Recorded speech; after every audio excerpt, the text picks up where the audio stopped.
वालेकुम दोस्तों, की हाल है जनाब? ठीक हो? आज जनाब तुहानू मैं टेडी कबूतर का शौक करा रहा।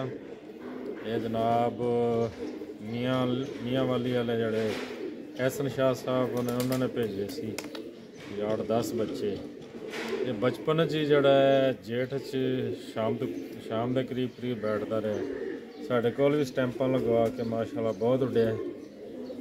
ये शौक करो दी अख का एहसन शाह साहब मियाँ वाली वाले ये जनाब उन्होंने भेजा सी टेडी। बहुत उड्या साढ़े कोल स्टैंपां लगवा के। जेठ शाम दियां परवाज़ां ने दियां। हुण असीं रोके अगले जेठ ते पर देखो बाहरले 9-10वां असीं कट्टे है ताकि अगर बाहर निकले भी तो हाइट ते ना जाए।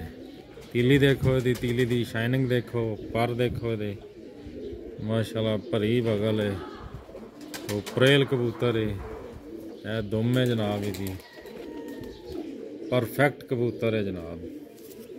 ये जनाब इहदा पंजा देखो जी, खुश्क पंजा माशाल्लाह, अच्छी ब्लड लाइन है। शाम दियां परवाज़ां। एक मिनट है जनाब, शौक करो जी। दे बाहर ले दो पर कट्टे ने सी माशाल्लाह, बेइंतहा प्रवाजी कबूतर है साडा।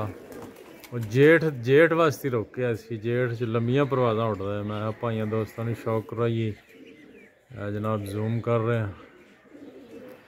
ये जनाब मियाँ वाली तो आया सी, एहसन शाह साहब ने भेजा सी। शौक करो जी। ओके जी दोस्तों, ये इजाज़त चाहवांगा। अल्लाह हाफिज़।